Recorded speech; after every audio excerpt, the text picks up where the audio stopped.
right for a great price. We won't lie to you, inflate your bill, or waste your time. Time to change your tires. Big Toy Shop, 8315 Argyle Road.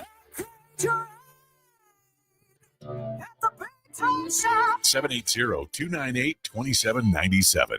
Measles outbreaks are occurring in Canada, including Alberta. These outbreaks are highly preventable.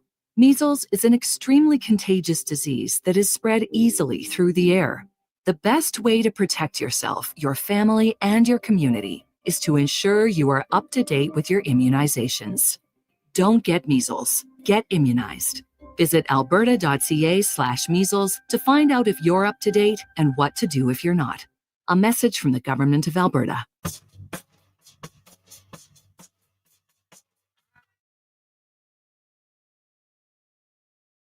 The Jason Gregor Show.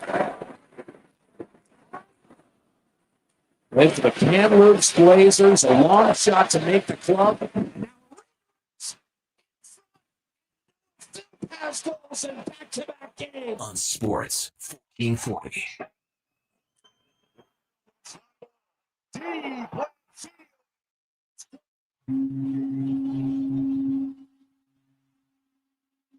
Presented by PlayAlberta.ca, Alberta's only regulated online gambling website.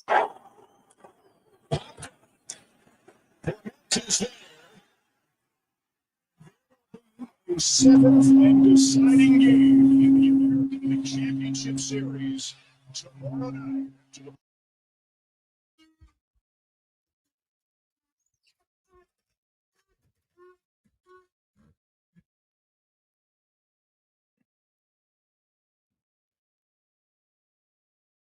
Well, magnificent Monday afternoon. How are you? And welcome to the Jason Gregor Show on Sports 1440, sports1440.ca, YouTube, Facebook, X, and Instagram. Thanks for listening. Thanks for watching. Also to Orders Nation.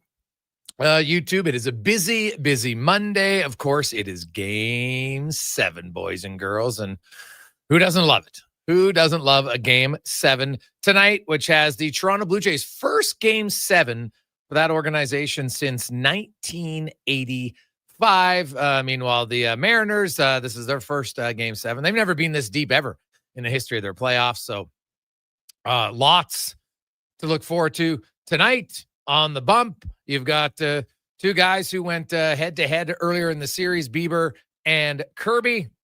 Bieber, of course, winning Game 3, Kirby losing it. And, hey, Kirby's been really good for them all season long. Loves his fastball. The guy hits the strike zone a lot. And for a team that doesn't strike out a lot in the Jays, that is, I think that could be a good mix for them, for sure. Because the Mariners pitcher puts it in their wheelhouse, and the Jays can hit Springer, Lucas, Guerrero, Kirk, Varsho, Clement, Barger, Connor Falefa, and Jimenez. That looks to be the lineup tonight for the Toronto Blue Jays to start. Obviously, we know, depending on the score of the game later on, Straw comes in sometimes for defense and a few other things. And you know what? How about Addison Barger in that performance yesterday? He was huge. Vladdy Guerrero was big. Obviously, young Treya Savage, strikeouts, inducing ground balls for double plays to end threats for Seattle. Man, it was a heck of a game. You love to see it. And the difference was really the Jays defense, which is a very good defense. And got a lot. That was the difference in the game yesterday, because Seattle's errors early on led to Toronto getting the lead. And that's why tonight, in baseball, playing from behind is tough. I know Seattle came back in Game 5, but you look at it historically, you get a lead in baseball. It just seems guys feel like, oh man, one swing and I can try to tie the game. And then they're swinging for the fences more. So I think at home, you get the crowd into it. I don't think it's going to be a blowout. Maybe selfishly, I don't want a blowout. Although if the Jays are blowing them out, it wouldn't be a bad thing. But there's just something about, if you're going to watch the game, you want a little stress, you want a little anxiety, you want it to be fun. And that's what should be happening tonight. Also a doubleheader in Monday Night Football. And NHL, the Oilers are off today. They will be back tomorrow against the Ottawa Senators. Jake Wallman will make his regular season debut as he was activated off IR earlier today. You can get involved. What do you want to go? MLB, NFL, NHL, play whatever you like at playalberta.ca, our title sponsor. Get in there. Of course, casino, sports, lottery, instance, live dealer, and more. But of course, the big one tonight is MLB, and it is Game 7. The winner will take on the LA Dodgers, and the World Series will begin Friday. So it's Friday, Saturday, Monday, Tuesday, Wednesday, Friday, Saturday, if necessary. So that's where we're at. The Edmonton Oilers, we'll get to their woes of that team.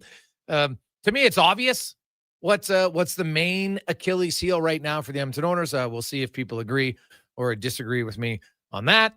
833-401-1440 is where you can text us, 833-401-1440 in our inbox as we welcome to the show back after some holiday sickness, everything else. Sean Brown joins us once again as he does every Monday. Brownie, how you doing? Good. Yeah, happy to be back. You got to add in their minor hockey. I'm glad that minor hockey tryouts are over and everything's kind of settled down. Are you like the president of your minor hockey association? Absolutely not. No. Steve Blink is our president. What's your role though? I just help out. I help out in development. I help out with the coaches, and obviously, anyone that's involved in minor hockey knows there's not a ton of volunteers, so you kind of get pushed in a lot of different directions. But we got a good thing going out in Strathcona. But you have a young son that's going through it. It's long, right? And it's nice when you can actually get the teams picked and ratified, and coaches can coach and kids can get on a team, and everyone knows where they're at, and away you go. So happy about that.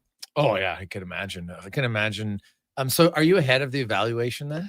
No, we actually went a different way this year. We had a different group come in and evaluate our kids, and it was kind of a little bit more electronic. I think we had good results depending on, I think it depends on parents and which way their kid was evaluated and the team they actually made. It's not a perfect science. It's hard, right? As a coach, so in U13, how it works in our association is you have people who kind of do the evaluations and they have them in tiers 1, 2, 3. So if you're in tier 1, then when you go to now, I watch all the same skates and I make my own evaluations, and then you see, and so they will have the kids ranked amongst the forwards from 1 to because we had to pick 10 forwards and 5 defense because one of our forwards has to play defense. There's a shortage of D-men in St. Albert. But so that was just how it was. But you could pick out of, I think there was 28 forwards listed. Yeah. Right. So you just kind of would rank, you had to take your own notes and different things like that. And I can say, having talked to the other coach, like there was definitely a few where I'm like, you got this guy ranked where? Right. Like some that I had way higher and some that they had way lower. And so everybody's going to have a different opinion on what you're looking at. I'm always curious. I would like to know what are they evaluating on? Yeah. Right? And that's, that's why it's not a perfect science either. Oh, it's impossible. Is because how you value and how you see a player is different than how I see a player. And none of us are right or wrong. Yeah. Right. So it's very hard. And then you have people that are, well, what are you basing this on? Right. And I thought, we did a good job, or the evaluators did a good job of explaining what it was they were looking for. Obviously, some people don't look at the email and don't look at the criteria and come in confused, right? But, it's just, you're always going to have that. You're always going to, and no different than, what we see with the Edmonton Oilers. And I'm interested to hear your view and getting my view and hearing other people's views. Is everyone, no one's really right or wrong, but that's the beautiful thing about the game. So if we look at the Oilers right now, and I say you only get one, what would be your number one issue right now that you think they have to improve on? Probably just right now, I would say the checking and the compete. I mean, obviously McDavid and Draisaitl, they talked about it. You've talked about it, touched on it, that, they're not feeling confident and their game probably isn't exactly where they would like it to be.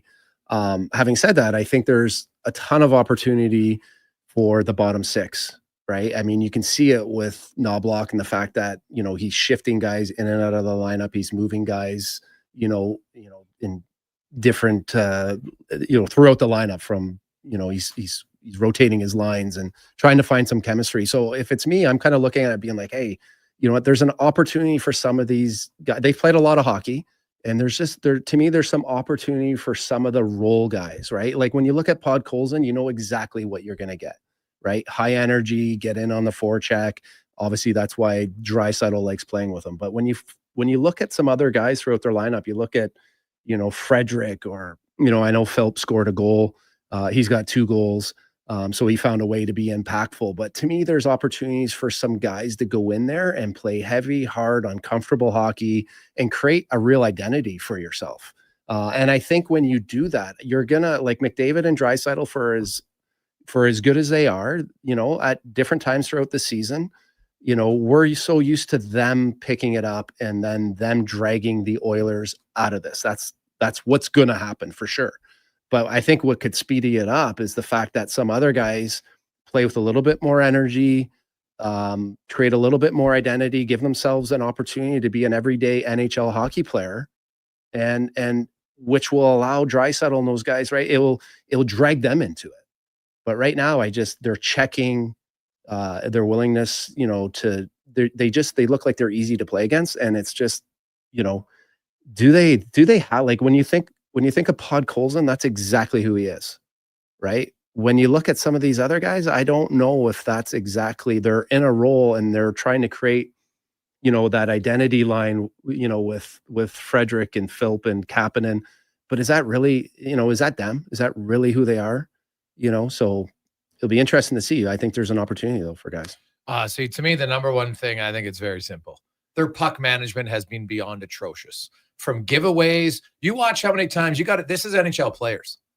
You got a guy 15 feet in front of you and you can't put the puck on his stick. Watch how many times the Oilers in Detroit had a rush potential and the pass is in the skates or behind the guy. It slows the rush down. The play's basically dead because now you've given the team time to recover. And I counted 8 times McDavid or Draisaitl entered the offensive zone in the middle of the ice and the puck got turned over before where you would have the invisible ringette line. And their puck management has been absolutely atrocious. That's why they have no contained offensive pressure. They're missing outlet passes all over the place. And it's been up and down the lineup. Like, I looked at the Oilers giveaway. The Oilers have the 4th most giveaways in the NHL right now. Last year, they were 13th, 14th. Now, when you possess the puck, you're going to end up with some giveaways. And it's not, because everybody always likes to point to the bottom 6 on this team. It's okay to say your best players got to play better. Their best guys haven't played close. And I love Draisaitl. He admits it right after the game. You know what? When your best guys are feeling it, it makes everybody's job easier. Because I don't know many teams who can have a 4th line that drag. They might have one energy game and a good shift. But when we're talking 6 games here, I'm not going into the dressing room saying, okay, Roslovich, Mangiapane, you guys lead us out of the wilderness. No, it's not happening. I'm looking at Draisaitl, McDavid, and their puck management from your best players. McDavid is right now is at 5.8 turnovers per 60. Last year he's at like 3.2. Yeah. Ekholm's over 5. So is Emberson. He's at like 5. He's way ahead of where he should be. Mangiapane, same thing. So it's other guys. Yeah. But Mangiapane has 2 shots in 6 games. They both were goals, and they came in the first 2 games. He doesn't have a shot on goal in the last 4 games, and he's played in the top 6. Doesn't make any sense to me. Like, you got to find a way to get a shot on goal, for goodness sakes. Like, get around the net. At least you can hammer home a rebound, so at least you'll get quality shot. But I just look at their puck management, Brownie, and defensemen missing outlet passes, forwards coming out of the zone on a simple, easy breakout. I'm trying to get my U13 kids to complete passes, and I think it's hard. I watched the Oilers a game against Detroit, and I'm sitting there, and I just started counting. Miss pass, not even under pressure, just miss pass, because NHL players should not miss passes as often as they have in that game in Detroit. It was unbelievable that they could not put a pass on the guy's stick in motion. Yeah, I mean, they are not sharp, but there's not another side to their game, to me, the grittiness of their game to bring to sharpen up some of the areas that you talked about that they need to, hone in on. Right. So I just, you look at you. I'm not saying and giving but the Oilers don't free pass. Who's gritty on their team? Exactly. They don't have that. I don't know if there's a value in that. They need that. They need it. But I think they do have guys like I said, naturally. I don't know if they have natural guys that naturally just want to play that way. Right. Other like Podkolzin obviously does. And then Hyman when he comes back. But, Tomasak, I'm not big body. I'm not sure he's the guy that is going to play heavy and hard. I don't know if Philp is a guy that is going to play heavy and hard and play the way he needs to play on your bottom lines to give them the energy. For whether McDavid, like when Draisaitl and McDavid find their game and start scoring goals, like what's the next line going to look like? Like who's going to keep that pressure? Who's going to keep that momentum? And if they don't, but if they don't have that momentum, then who's going to get it back? Yeah. Right. And I'm not giving McDavid and Draisaitl a free pass, but I definitely know that they're going to figure this out. But the bottom third and fourth line, I don't know if there's enough identity. I mean, I like Savoy. I mean, he's in there, he's forechecking, he's going to give you everything he's got. And there's a lot of potential there. He's not going to drive a line, but after that, I don't know has that tenacity to their game. Yeah, well, no, they don't have any. Like, without Zach Hyman, it's definitely something missing. Even Jake Wallman plays with some bite in his game. So it's something I said at the start of the year. The Oilers, when I look at their team and things that they're going to have to add at the deadline, I think adding another guy who's got some tenacity to his game would be a big deal. Now, the Oilers, it's not their MO. Like, you look at, there's different ways to win or get to the Stanley Cup final. The Florida Panthers have led the league in hits the last 3 seasons. They got to the Stanley Cup final. The Edmonton Oilers were second last. Last year, they were last. This year, they're second last. The year before, they were actually 14th. It's not their MO, and it doesn't have to be because it's been successful. But when they're not scoring, I can't really expect them to do something that's not in their MO. Mangiapane's not a hitter. Savoy's not a hitter. Howard's not a hitter. Like, you got Trent Frederick and Podkolzin. Like, Podkolzin's got, I think he's averaging close to 4 hits a game. Okay, that's what he does. Kapanen, I think, is second on their team in hits in his minutes. So he's kind of where he would be at. He's around a 13 to 14 hits per 60 type of player. I don't think he's going to be more. But that's just like, they're not a dump and chase team, right? They're a possession team. Yeah. And so guess what? When you can't possess the puck because you can't pass a damn thing, that's the problem. Yeah. I think if you figure out your puck management, everything else falls into play. Really? Yeah. Well, I mean, you're not wrong. They're off, but I think, guys, you look at Calgary and they, you look at that Klapka, like, where are those guys? Who's drafting those guys? Right? I don't know if you find them through free agents but those guys right now are valuable pieces on your team that I think drag a lot of people into it. They create a lot of energy. They're not going to necessarily, you're not going to, your top guys are going to be the ones that you're going to win and lose, and you're going to win Stanley Cups with, right? But I just think those role guys right now are kind of, I don't know if we really know what we have. I mean, Lazar is a guy that, I know he got in against New Jersey, but he's, he might be a guy that be able to get in the forecheck. I don't think he can get there anymore, man. You don't think so? Look pretty slow. Really? Well, I mean, he hasn't played. But even in training camp. Oh, really? Yeah. In preseason. But he's got a little jam, though. Like, I think he's a guy that will figure it out and has some pushback. Yeah, I'm not sure when they're fully healthy. Like, they're without 2 forwards now, and he's only played 1 game. What's going to happen when Hyman and Janmark come? Because now there's 2 other guys you got to go. Like, I look at their Oilers lineup, and obviously Hyman's 6 games away at least because he can't play until November 1st. Janmark, who knows? Where is he at? They thought it'd be a week. It's obviously been longer than that. So can he come back and give you those types of minutes and that type of energy? He can at least skate. Well, they got lots of guys that can skate, but can he play with that type of energy? Did he consistently do it last year? I don't know. Well, if you get the guy who shows up in the playoffs, yes. But last year he didn't have a good regular season. There's no doubt about it. They got to get to the playoffs first, and they need the guys that are gonna create some energy in a long season. They've played a lot of hockey. Right. So a guy like Frederick has to play heavier. He's got to recognize the opportunity for him to create some energy. Right. That is good for him. That is good for his team, and guys can feed off it. Not wait for McDavid and Draisaitl to do McDavid and Draisaitl things to drag this team out of it. There's other guys I think have to step up. All right. 833-401-1440, 833-401-1440. Kevin Woodley is going to join us. The Oilers, they got to score some damn goals. There hasn't been 1 game all year where you could say, hey, the offense won us a game. Defense has won them a game. Goaltending won them a game. Offense hasn't come close. They played very well against Vancouver, but couldn't score. And ultimately won because they didn't give up 1 high danger chance, which is very good. But the one team who is leaking more goals than anybody else right now is the Ottawa Senators, who have averaged 5 goals against per game. So maybe that is the perfect mix.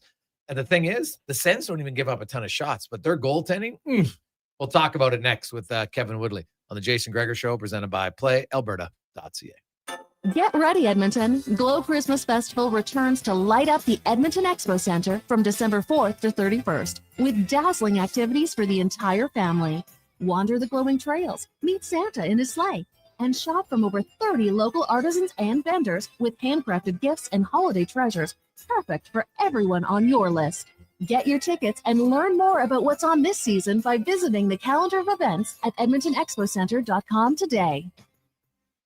Looking for an all-season vehicle with room for the hockey gear, comfort for the daily commute, and rugged capability for your weekend adventures? That's the all-new 2025 Jeep Compass, and you'll find it during the biggest sale of the year this month at St. Albert Dodge. Now, what can I say? It's a Jeep, it's a 4x4, and it's loaded with standard features like an 8.4-inch touchscreen, keyless entry, and heated front seats, all starting from just $34,900. Head up the trail and see how easy it is to do business at St. Albert Dodge. Wow, get ready for a silly hockey fans. Your partner in power just skated onto the ice. EWEL.ca, the new e-commerce website for electrical wholesalers Edmonton, is ready for the power play 24/7, 365. UL skates to where the puck will be in 5 years. Now that's forward thinking. Killer selection, slamming products from the best brands, and legendary service. Don't sit on the bench. Get your account today at EWEL.ca and win that project. Plug into your partner in power. Get an EWEL.ca account today. Edmonton Elks Spectacular is back, presented by Goodwill. October 24th versus the Calgary Stampeders, featuring pumpkin carving contest and more. Plus, we're collecting donations supporting Edmonton Women's Shelter Win House. Tickets at goelks.com. Actions speak louder than words. Japa Machinery Group puts your construction plan into action with XCMG construction machinery you need. Available for rental or sale. Learn more at japamachinery.com. No fluff, no fillers, just pure entertainment. Sports 1440 brings the heat with bold opinions, big personalities, and Edmonton's fiercest fans. This is your turf. This is Edmonton's sports leader, Sports 1440. Scott McGilvery here, HGTV host and renovation expert. The one upgrade I know homeowners will love: better, fresher Culligan water straight from the tap. Culligan's Aquasential reverse osmosis filtration system takes your water to the next level. With up to 7 stages of filtration and 14 filter options, they're certified to reduce over 90 contaminants. Your tap water is about to get a major upgrade. Safer water that tastes great. Get started with a free in-home water test at Culligan.com. Culligan, water you love. Sure, your couch is comfortable, but watching the game is always better and on the rocks. With crystal clear TVs, you won't miss a single play, and the specials are a major league win. Pre-game warm-up starts with specials 30 minutes before the puck drops. Get 69-cent wings and $5.75 Molson Canadian and Coors Light drafts, and play score and win every game for your chance to win big. Be part of the action this hockey season. See the menu online at ontherocksyeg.com. Mr. Rooter meets a ghost. 1 plunge, 2, and 3.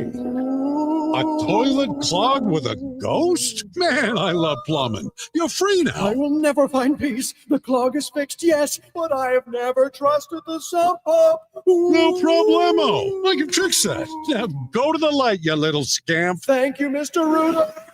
To resolve your unfinished plumbing business, trust one plumber, Mr. Rooter. The Lawnmower Hospital. Finish up the season with the Lawnmower Hospital and Ego, the #1 rated battery-powered platform. Ego lawnmowers are easy to use, powerful, and efficient.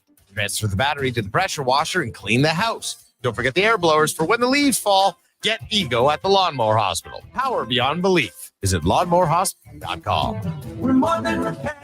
We're more than mowers. The Lawnmower Hospital. At the Nissan All-In Clearout, there's nothing more chill than financing an award-winning Nissan for just 0%. Enjoy the soothing relaxation of zero stress, zero worries, zero indecision. During the Nissan All-In Clearout, get 0% financing plus up to $500 bonus on some of our best-selling models. You have 0 reasons to wait. Conditions apply. See your local Nissan dealer today. Visit your local Edmonton and area Nissan dealer for more information.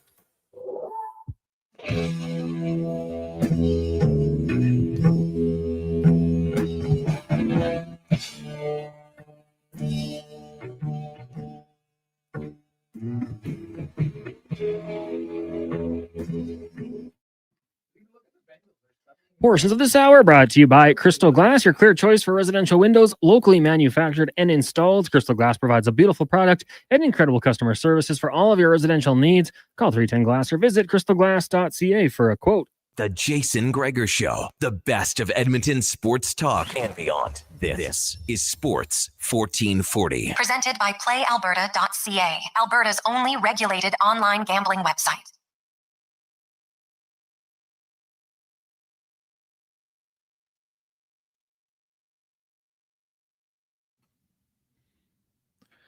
$225. Oh my goodness, this text. I love the fire when people, because this one, this is a valid question. I understand why people would be.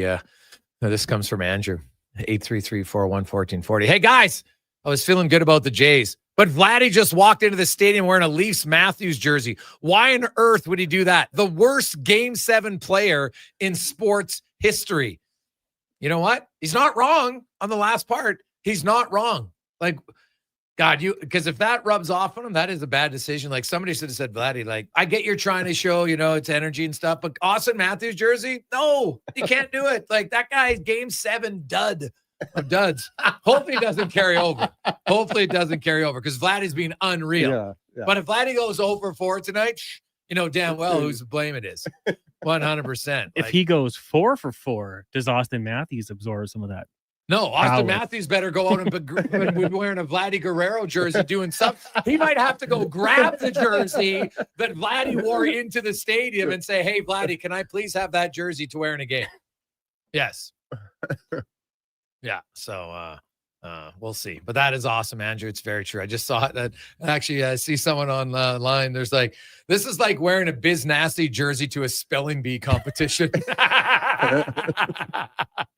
Oh my God. It's that is I'll say this. If Vladdy has a great game, honestly, I'm Austin Matthews people. I'm calling Vladdy to say, give me that jersey. I don't care what it costs. I will get you a different one, but I need to wear that in when I play in a game in the playoffs. And there's a very good chance they could get a call. I mean, Vladdy's red hot, right? I mean, God, yeah. Like he is. Wow. It's nice to see because all these, elite, the top guys obviously make the most money, but probably take the most heat, obviously, right? And it wasn't that long ago that, the fan base was challenging. Is he the player? Is he worth the money? So I always love seeing these guys succeed and do well, especially when it counts. Yeah. So it'll be fun tonight, man. Game 7. Oh, it's been a good series. There's lots of reasons to like both teams heading into tonight, and we'll see what happens. I'll just say that I think if Shane Bieber doesn't give up a run in the first inning, because if you look at some of his starts, like his first start, gave up 2 in the first, nothing after that. And I think if he can get out of the first inning, the Jays got a really, really good chance. Let's get to our big guest of the day, brought to you by Silent Rides Charter Company, one of Alberta's premier bus charter companies with state-of-the-art motor coaches that will safely take you or your group to your next destination. Book your ride today at silentrides.ca. As Kevin Woodley from In Goal Magazine and NHL.com joins us once again. Woodley, how you doing, man? Lifelong Mariners fan as well here. So you almost lost me in terms of being available for this segment. If you say the word Vladimir Guerrero one more time, I might end up in the fetal position in the corner because he is absolutely raking in this series. He's killing me. I had the pleasure. Fortunately, I picked my spots. I wasn't able to get tickets for 3 or 4. And obviously, you know how that turned out. But I was there for Game 5.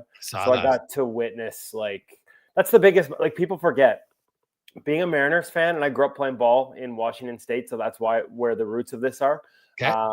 I also basically quit school, drove to every major league ballpark in '95 after the lockout, and that's how I got into sports writing. I was actually 3 exams into actuarial studies, and then so there's a long story there, Jason. I am a baseball guy. Okay. Being a Mariners fan is you're just waiting for Lucy to pull that football away from Charlie Brown. So getting there on Friday night and getting to see that grand slam in person, that's the biggest moment in franchise history to date for a team that's never even been to the World Series. So I'm a big fan of a lot of the guys on the Jays. I love Guerrero, what Savage did last night, getting out of that bases loaded.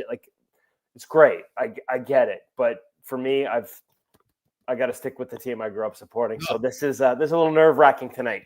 Well, buddy, I would be ashamed of you if you didn't. If you suddenly were like, well, you know what, I'm living in no, cheer for the team you cheer for. I totally respect it. That's great. And as much as Vladdy's raking you, don't sleep on Ernie Clement, buddy. There's nobody starts a rally better than Ernie Clement for the Jays. Well, let's be honest. Like one of the biggest differences in this series is 7 through 9, the bottom of the order, and that was, to be honest, even with the bases juiced, my biggest surprise about them giving, anything to hit to Gino Suarez in that 8th inning, because 7, 8, and 9 have just been automatic outs. So, anyways, happy to. I mean, that grand slam moment, I put it on my Twitter. It was just.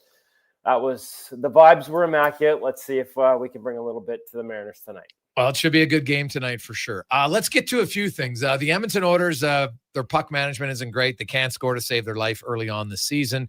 The Ottawa Senators right now are giving up the most goals in the NHL. Well, that's tied with the Sharks. But you know what? I look at it, and they're not giving up a ton of shots, Kevin. Now, maybe you have the numbers on it. They're giving up a massive amount of high danger chances. How much of this is systemic and how much of it is goaltending in Ottawa?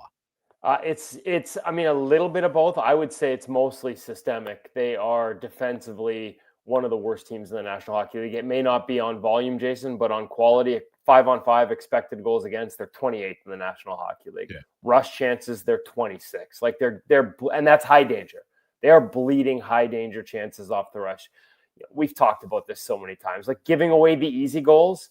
You can't win doing that. And that's what they're doing right now. Their PK's 23rd. But the biggest thing is, like, when you're bottom 5, bottom 6 in the entire league in terms of giving up high danger chances off the rush, there's only so much your goaltenders can do, right? Like, I go back to that Robin Lehner story, right? When he talked about when he was in Buffalo, he's like, we give up 3 or 4 odd man rushes a night. Even if I'm on my game, 1 or 2 are going in. He goes to the Islanders. He's like, we give up 3 odd man rushes every 4 games total. Obviously, my numbers are going to be a lot better. And so there's an element of that with the Ottawa Senators. At the same time, the goaltending also hasn't been good enough. I mean, Linus Ullmark has an 875 expected. So that tells you how tough the environment has been. He's underperforming it, by 3.2%, which is like 46 out of 62 goalies in the league. And Levi Merilainen, who was so good for them last year, obviously, I think he still qualifies as a rookie. I don't think he even played enough games last year to sort of get past his rookie status. Only 1 game, but obviously a brutal start for him. I mean, he had an expected of 824 in that game. So again, there's your environment. Brutal. But he underperformed at a level that, frankly, at this point in the season, only Peter Mrazek's been worse. Kevin, Anthony Stolarz talked about, his frustration with the Leafs and getting run. Stuart Skinner against Detroit got bumped into last year. I don't think there was a goalie that got ran into more than him. Like, what are your thoughts on a goalie, calling out his team, and kind of what would you, what does it say when a goalie feels like he's not getting the response from his teammates that he's hoping? What does that do to a goalie's psyche? Well, I mean, so there's two parts to this, right? Like, I think Stolarz calling out his teammates, like, it wasn't specifically just that, right? Like, it was overall play as well as a team and where they're at this point in the season and what their ambitions are and how much they'll need to be better to get to that level. But in terms of getting run, listen, I followed the Luongo era here, right? They put a C. You couldn't put it on his chest, so he painted it on his mask. They made him the captain. Like, anytime the goalie is talking about what's happening in front of him, it's a tough look, right? Because you're sort of calling guys out in a position that is always under the spotlight, where every mistake you make ends up in the back of the net. So it's a tough thing to do. You have to understand the dynamics of your own room, and you'd know better than any of us, Sean. Like, there are probably rooms where you can get away with that and probably rooms where you can't. I think most guys would probably prefer that it's handled within the room. In terms of getting run, though, man, are we not seeing more of this? Maybe my goalie union card has me being a little more sensitive to it. But the amount of times we're seeing guys just bring pucks to the net and come right through the blue and make contact. Like, there was even a goal where, if I was Calgary, I would have challenged. It was actually a breakaway off the wing, got behind the defense. I think it was Eichel, where he actually goes to put the puck around Wolf. Wolf gets his pad above the goal line, and he pushes the puck and the pad into the net. I would have challenged that. And based on some of the challenges we've seen, it's just the reckless abandon with which guys are going to the net. And that's what they're told. That's what they're taught. But, man, our masks are designed to deflect pucks, not stop impacts. And so at a time where we've already seen, teams short on goaltending and calling up guys from the minors because of injuries, I'm a little worried about how many of them are taking that kind of contact early on. I can see why he's fired up about it. Probably not the I don't mind every now and then, but unless I assume when you go public, you've said it privately first. If you don't say it privately first, Brownie, that's probably when you're teammates are going to get a little fired up for you. Kev, we had a lot of people texting. What did you make of the third Detroit goal yesterday? It's funny. I looked this one up because I was curious as to how it would get classified because of the screen nature of it, and it ended up being a high danger chance. So, which goes to see what the site goes to show you how hard those sight lines were for him. Okay, I'd probably be a little more critical, but I think there was a mix of mental and physical errors involved, right? So, the mental error is as soon as that puck climbs the wall, as soon as you're out of a dead angle, like that puck comes into the corner with Larkin. So you go into what we call a reverse VH, which I think by this point, most people know what it is, right? If you have picture Skinner going into that left post with his left pad along the ice and the right pad sort of up slightly, knee raised at that edge in the ice to sort of hold that short side. It's a dead angle technique. But as soon as Larkin climbs the wall, you want to get out of it. Now, the challenge here is that his defenseman Ekholm does nothing in terms of helping him find a sight line. He basically screens him on the short side. He doesn't move the body in front, and he's just stationary. And so if you're Skinner, the risk is, okay, I can find that puck on the wall more easily if I get back to my feet and give myself a chance to sort of switch sides with my head around Ekholm's shoulder and find sight line.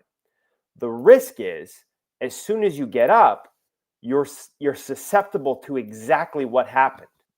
So his decision to stay down, I actually, think of it as insurance. Like that's a safe insurance move. You're not going to get beat along the ice if you stay down.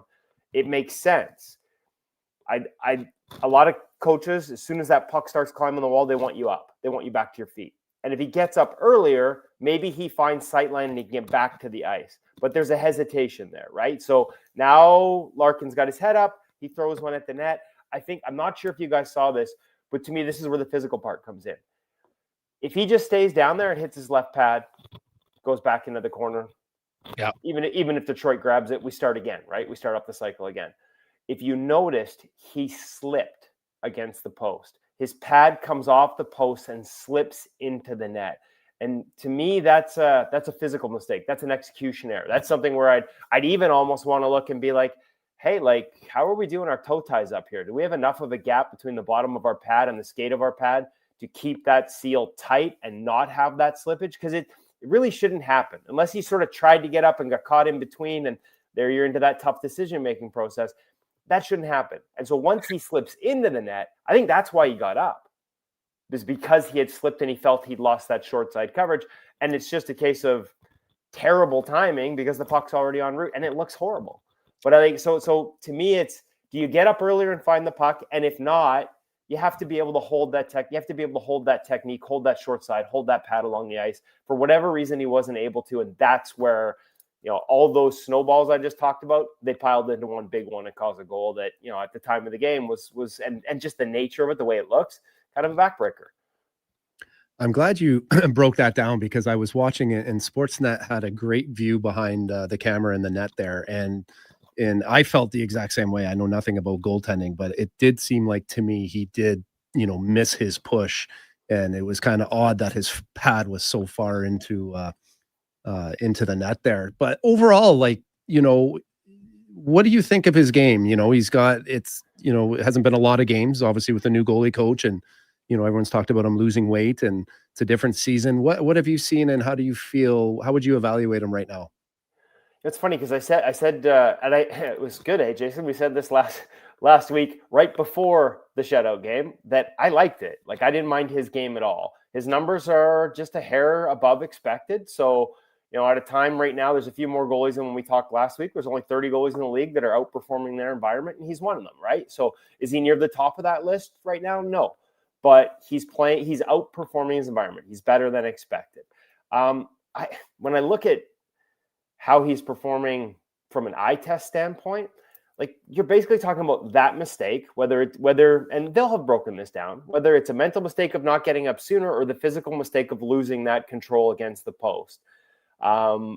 It's the mistake on the goal against Calgary, the Coleman goal, like the decision to make it. Like these are little sort of hiccups mentally that are costing him. But when I look at his game in totality, it looks balanced. It looks neutral. He's giving himself a chance on a lot of plays. We are not seeing him off balance and pitched forward as much as he were before. And to me, those are all positives from an eye test standpoint. The performance is good. Like I said, it's not top of the league, but it's not bad at all. Like it's what you expect, and there's a little more to go. And actually, if you eliminate those two sort of, again, like brain cramp, I hesitate on the second one. For sure, the first one was a brain cramp. It's those moments that are costing him both statistically, because take those away and he's into the top 15 in the league, right? So it's those little details.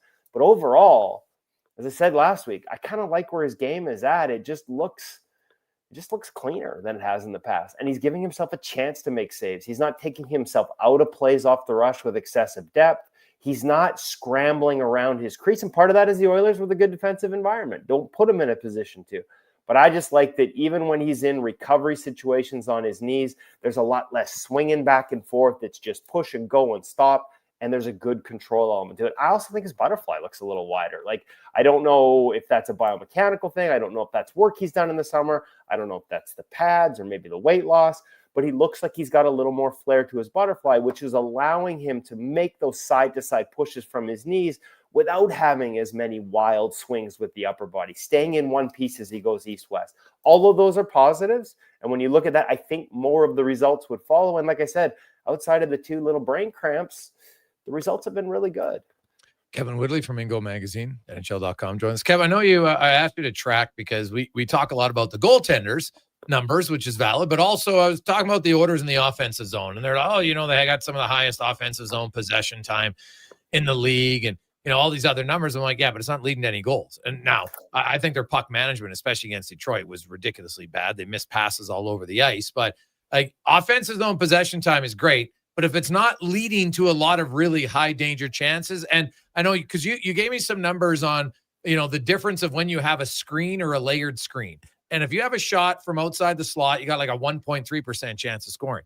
You have a defensive screen, it goes up to 10.5. You got a layered screen, now it's up to 13.5. Like that's a significant difference, right? That's basically 12 more goals out of every 100 shots when you've got that. Edmonton, now Noah Philp has a deflection goal. Great, it worked. But what numbers have you uncovered to the Oilers' offensive zone that have led to their offensive woes? Okay, so one quick one on the layered screens. As it goes up to 13.5% if it's a layered screen, which is great. If you've got a guy at the point, we see this a lot, where we saw this a lot with Tocchet and Hughes here in Vancouver. If you've got a guy at the point that can find those seams and get pucks to the net and hit the top corner on either side of a layered screen, I'll just filter the puck into the top corner, it goes up to over 40%. That play goes in more often than a breakaway in the National Hockey League over the past 3 seasons. So there's value to screens. There's value to having guys net front. Right now, first off, the Oilers haven't won a single high danger chance match in this road trip. Yeah. I mean, they killed Calgary in it. They killed Vancouver in it. They out expected gold. The Islanders slightly, but high dangers, it was 8-6. Detroit last night, expected goals, high danger. They lost that battle. Same with New Jersey, and obviously in the Rangers game. So they're not creating enough overall. In terms of net front offense, other than doing it geographically, just looking at the types of chance we typically associate with that.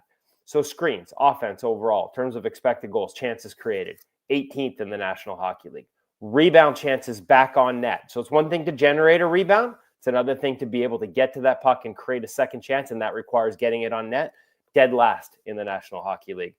Less than half a goal expected per game. There are teams like Colorado, and Colorado's a skilled team. I think we think of them in a similar light as the Edmonton Oilers, are generating 3.6 already. So deflection chances, 12th, not bad. Broken plays. So pucks that go off legs and bounce to another guy, you're in the right position to win that battle in the front of the net after it hits a butt or a leg or a stick. 23rd in the National Hockey League. So overall, their offensive profile is uncharacteristically down for this year. Their net front ozone, the types of chances you create right in, around, and directly in front of the net, they're 29th in the National Hockey League.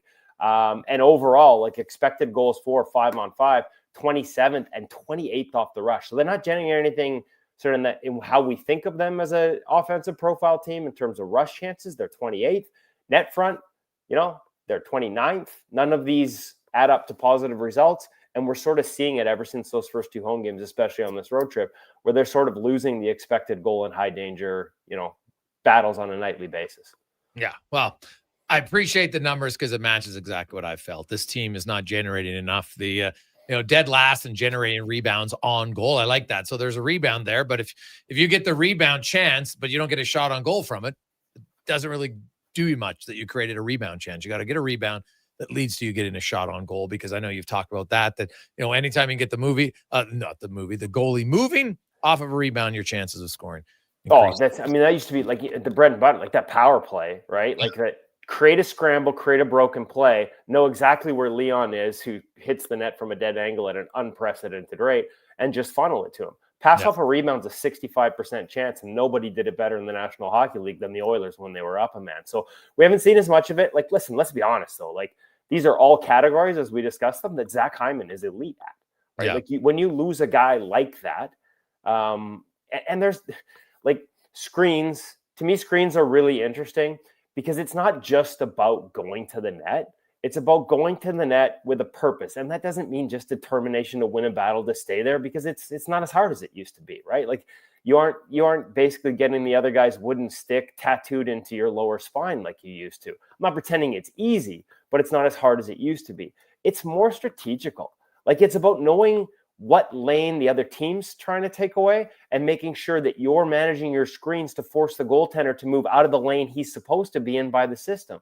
There was the first goal on Lucas Dostal this season, and it just jumped out as a perfect example. And the type of complexity we're seeing teams run screens with that I'm not seeing from the Oilers minus Hyman. Screen is in the middle lane. Dostal takes short side eyes. That's your typical setup for most teams defensively. More bodies in the middle. Goalie takes the short side because that's how the puck gets into the net faster. Typically, if it's going to go far side, you have more time to react across the screen as a goaltender, and there's more chance it's going to hit somebody because of all those bodies. The screen in front of Dostal moves to the short side, forcing him to change his eyes.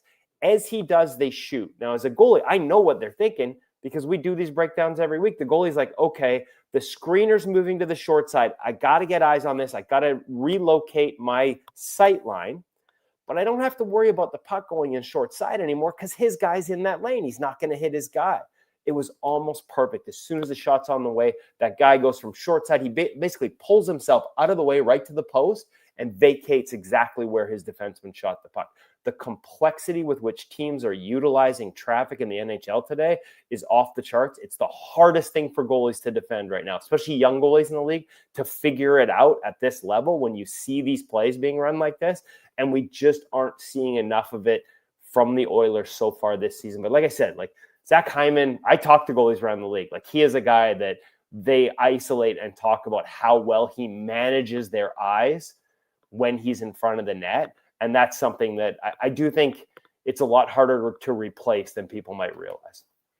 Kev, great stuff, buddy. We appreciate it. We'll talk to you. Enjoy the game tonight. I will. Go Ems. There you go. That's Kevin Woodley. Quick break. We'll come back. Brian DiArdo joins us next on the Gregor Show, presented by PlayAlberta.ca.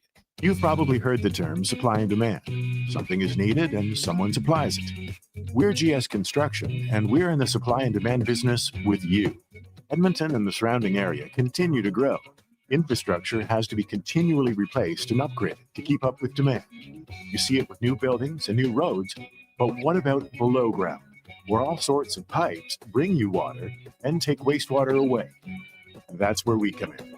For more on what we do, go to gsconstruction.ca. Oodle noodle origin. In 1864, Francis Oodle took over his dying father's business as a leatherman. He was quite proficient, but his heart was never truly in the trade. After his father's death, Oodle met a cocksure young man named Vladimir Nudell, who was a trailblazer in the popular new art of food boxes. They formed a partnership and aimed to ply their trade in the new world. At Ellis Island, Nudell was renamed David Noodle, and henceforth, the franchise has been known as Oodle Noodle. The madness continues at the Brick. Get your home ready to host. Save up to $1,200 on made in Canada sofas and sectionals, up to 30% off coffee tables and nightstands, and up to 25% off bedroom and dining. Buy more, save more, up to $1,000 off appliances. Hockey season is here, and so are big savings on big screen TVs. Save up to $800, plus get free local delivery on screens over 50 inches. The Brick, saving you more. It's a new season, Edmonton, which means it's time for new offers. Play Alberta is offering odds boosts on every Oilers game all season long. This is your chance to score big. And for a limited time only, our listeners can get an exclusive $50 free bet when they deposit $50 using code Gregor50. That's code Gregor50 for an exclusive $50 free bet. Alberta wins with Play Alberta. Must be 18 plus to play. If you gamble, please use your game sense. PlayAlberta.ca. The job isn't done until the last load is hauled, and having a semi-trailer out of commission is not an option. Whether replacing or adding to your convoy, Edmonton Trailer has a huge inventory of new and used semi-trailers, trusted by the gravel, logging, oil field, fluids, and freight industries. Find a trailer right for you online or at one of their 3 locations. For sales, service, parts, rental, and finance, when you're in it for the long haul, Edmonton Trailer.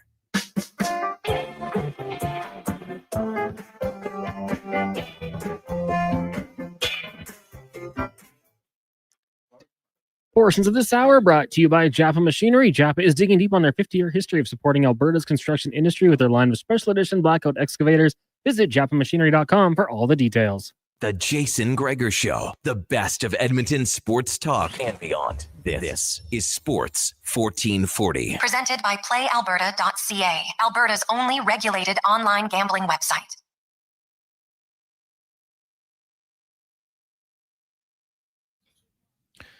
$250.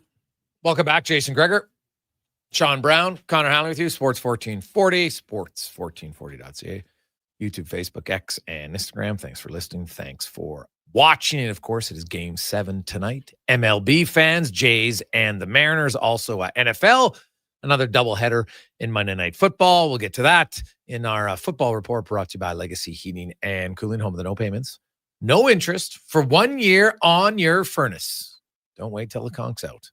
Plan ahead, legacyheating.ca. As Brian Diardo from CBS, NFL writer, joins us once again. Brian, welcome back to the show, my man. How you doing? I'm good, guys. I got to say, I was listening to the NHL segment. I heard Rick Tocchet.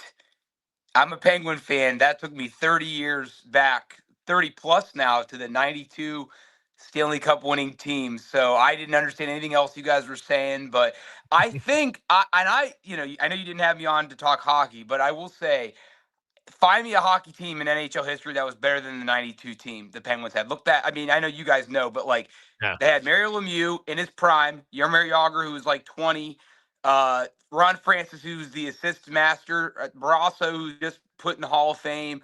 I don't think they had Paul Coffey. I think he was traded, but they had Ulf Samuelsson, who was an amazing defender. Scotty Bowman was the coach. I mean, get out of here. I love that team, but yeah, again, I know you guys didn't have me on to talk. No, hey, buddy, people talk hockey here all the time. I think the one of the Oilers teams of the 80s, it was an 85 team or 87 team, was voted as the greatest team of all time. But it's too bad because that you also forgot Kevin Stevens was on that team. Yep. Like Rick Tocchet, they had some power forwards. Like I would have loved to have seen the Penguins go against the Oilers because they both had unreal talent and they both were tough, right? Like Messier, Tocchet, Kevin Stevens, like both teams had no shrinking violets on it. It would have been a hell of a series to see them go head to head because, yeah, those Penguins teams were unreal. And I'm sure it probably still hurts, Brian. The 1993 team might have been just as good, and they lost to the Islanders. David Volek, I'll never forget that goal. Do you know the loss that hurts for me, and it sucks now because I work with a bunch of Florida Panther fans. Like 93,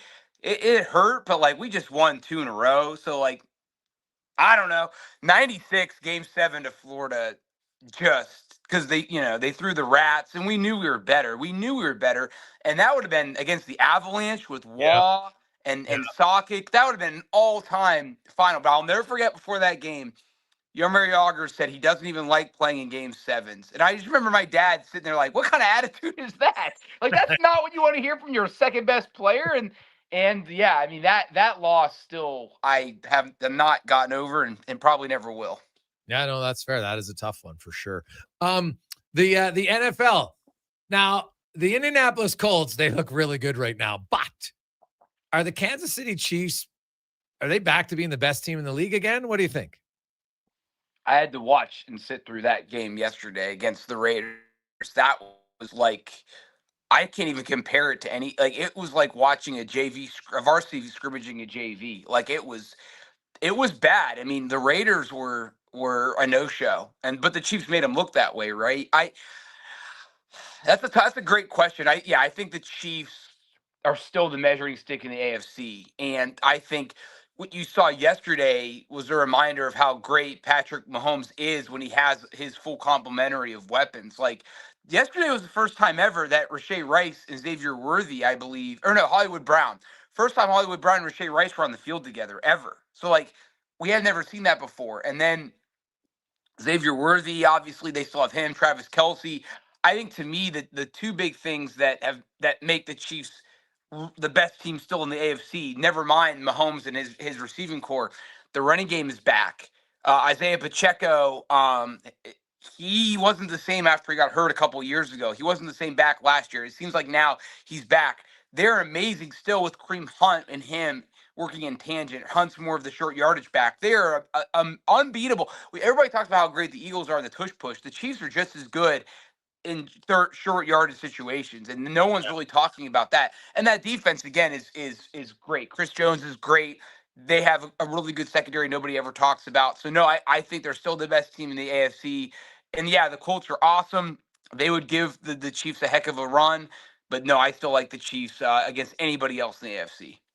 Brian, you talked about, the Chiefs, being the real deal. What is there a team like, say New England? Is there any team that's out there that you feel is a surprise that can continue with what they're doing, or eventually do you think everything kind of goes back to the way it should be?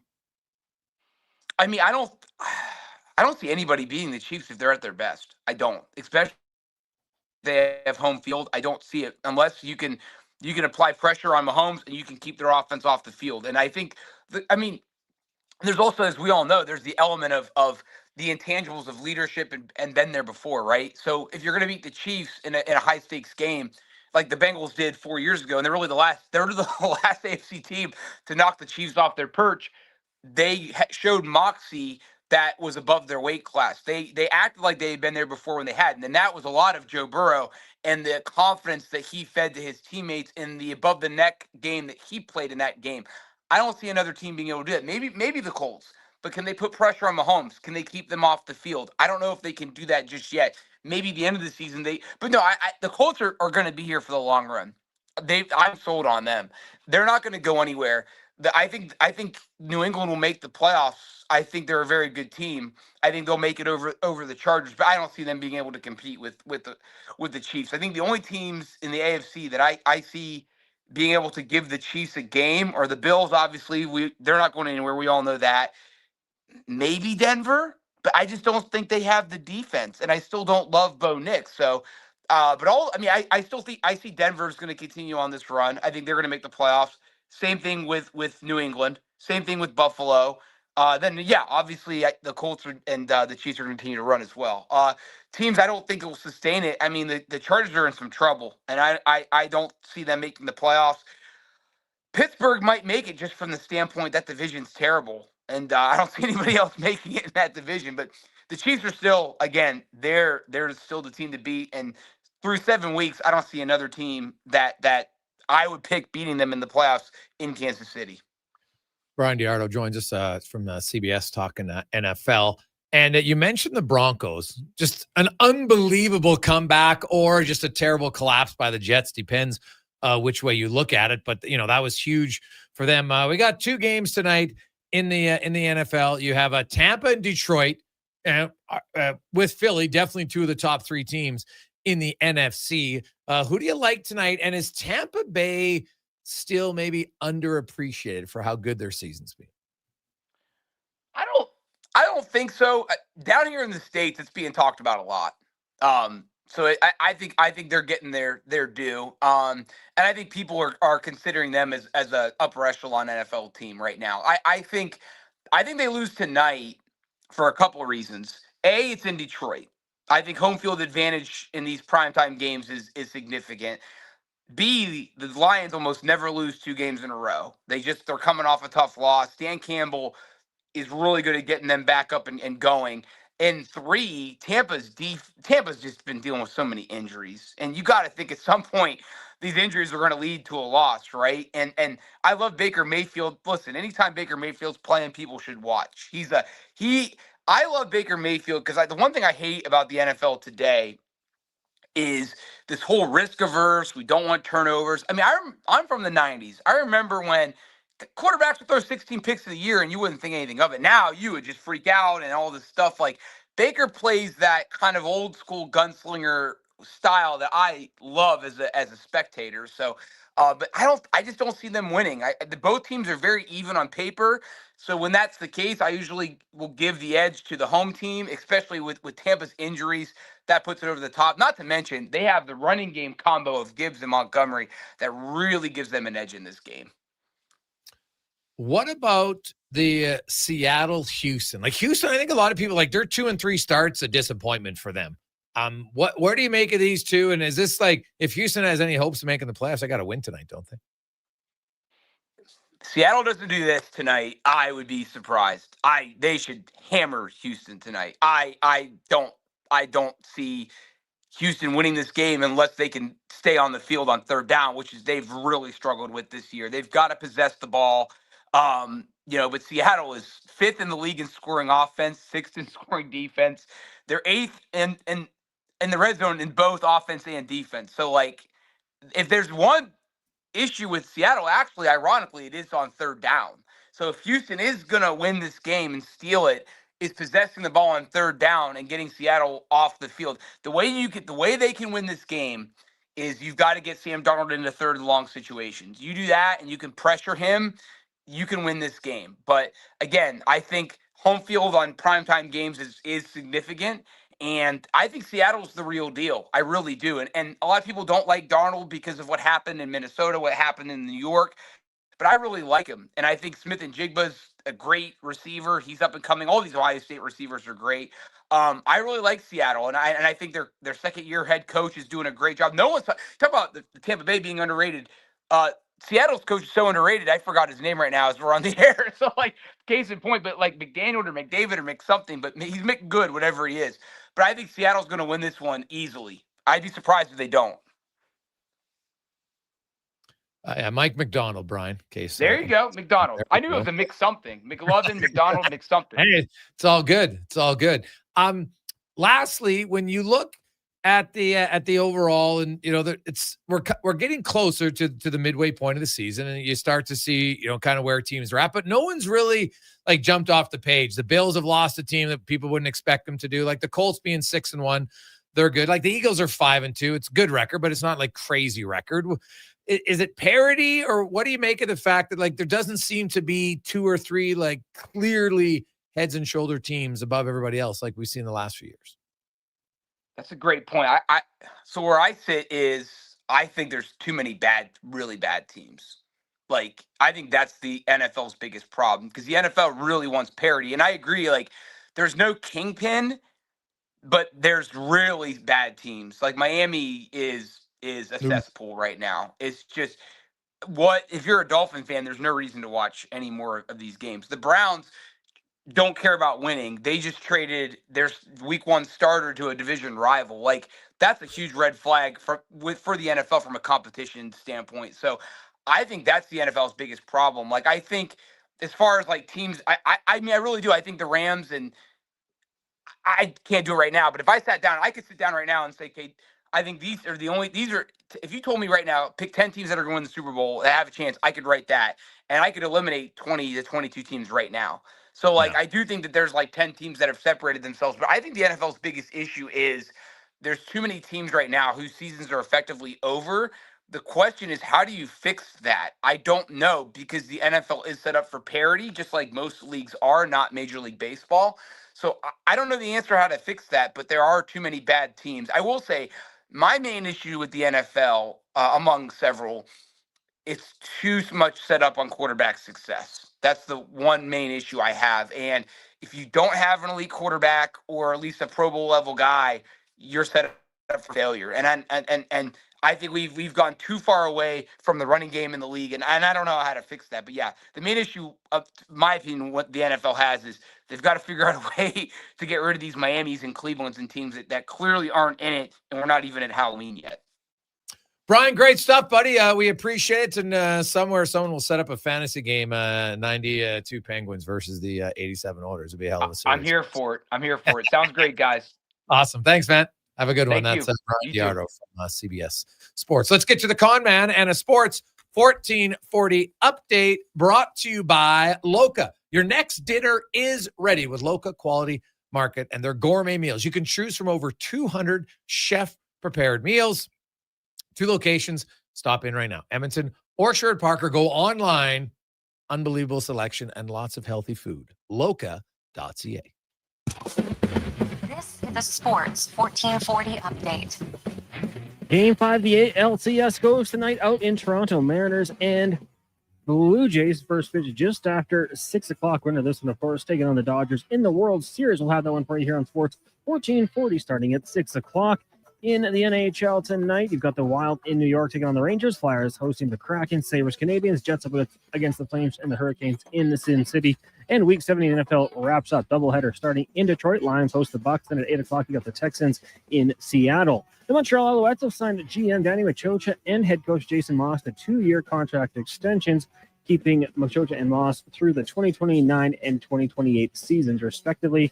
And the Canadian Elite Basketball League announced that Commissioner Mike Morreale has stepped down from his role. He had been in the role since the league tipped off in 2018. Coming up in hour 2 of the Jason Gregor Show, we'll hear Cam Tate's 2-minute warning and be joined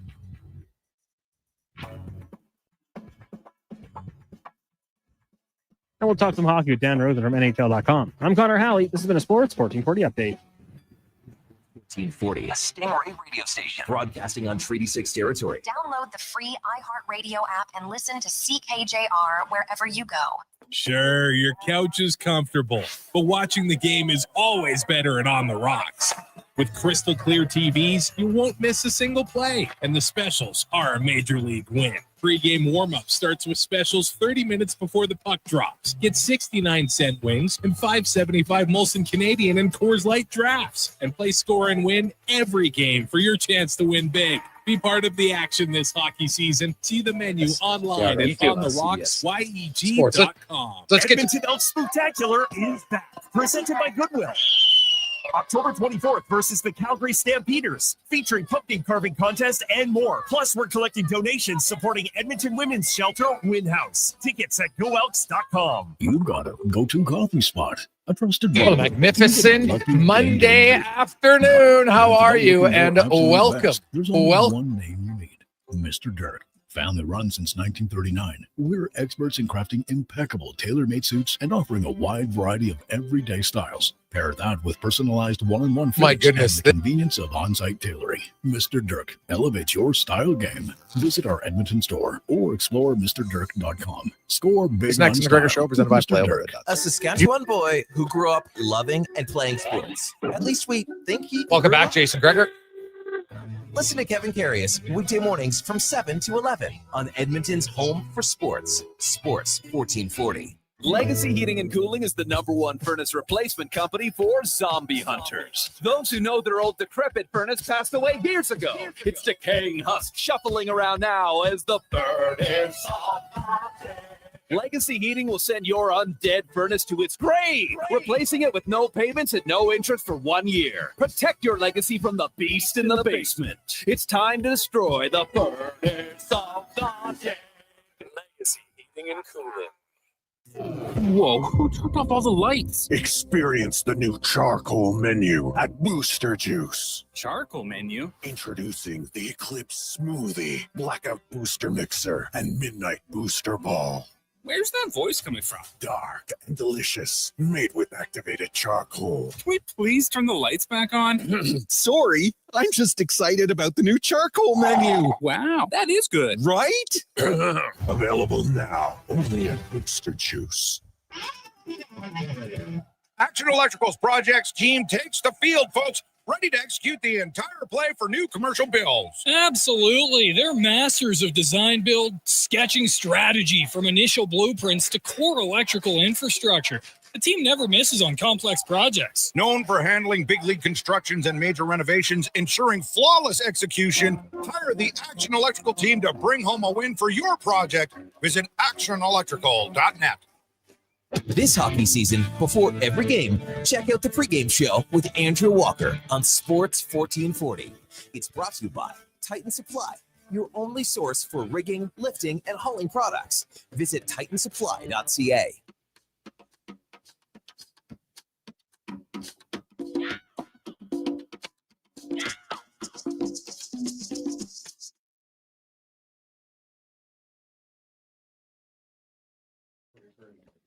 Portions of this hour brought to you by Cantork. What's the best way to beat the tariffs? By Canadian. Cantork's products not only made in Canada, but right here in Edmonton. Save money, support Canada at cantork.com. The Jason Gregor Show, the best of Edmonton sports talk and beyond. This is Sports 1440. Presented by PlayAlberta.ca, Alberta's only regulated online gambling website.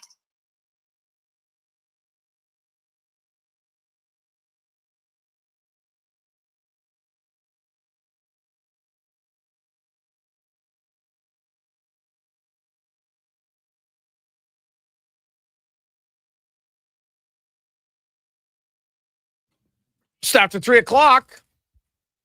Welcome back to the Gregor Show on Sports 1440.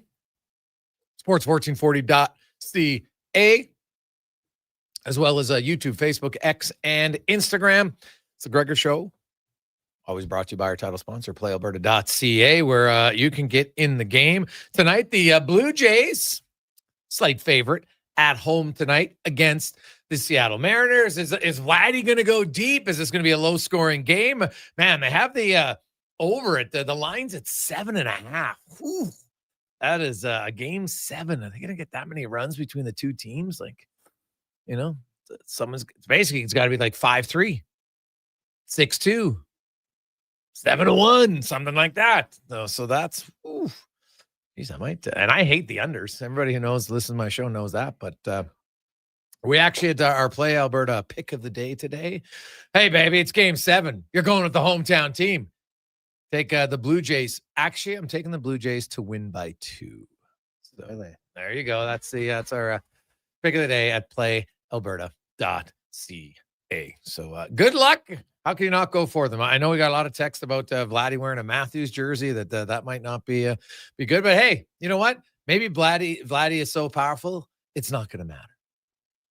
In theory, it should have no impact on how he plays the game, but I can tell you if we lose, oh God, there's going to be a lot of jokes and a lot of memes from people outside of Toronto using that 100%.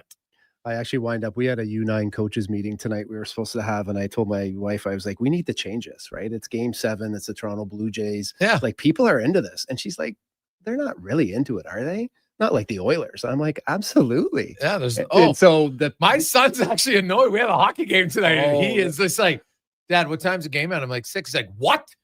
So basically, I got to miss the whole game. I'm like, well, we can record. He goes, well, that's not going to do any good. It's too late when I get home. Yeah. Oh, he's so rattled. Yeah. So, and game 7s are great. Oh, yeah. And especially the way the Jays are playing now too. Like, I hope it is close, right? Because I mean, and we're going to have it right here on Sports 1440. If anybody driving around, maybe you got to go to a game or you got to go to a coach's meeting, you want to stay on top of things, you can listen to it right here on Sports 14. Well, that's great. Yeah. So it will be very good. We got lots of more text coming in. 833-401-1440,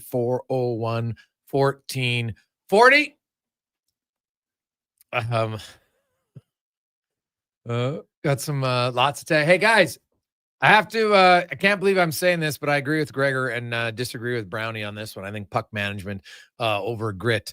Grit Schmidt, how about get the puck and score? From Bob. Well, Bob, hey, that's good. Bob, you're getting smarter. No, I'm just kidding. But yeah, I look at, and Kevin Woodley outlined those numbers. 29, like they got 0. Like, how many times do we ever see a shot where the goalie's fighting to save a rebound?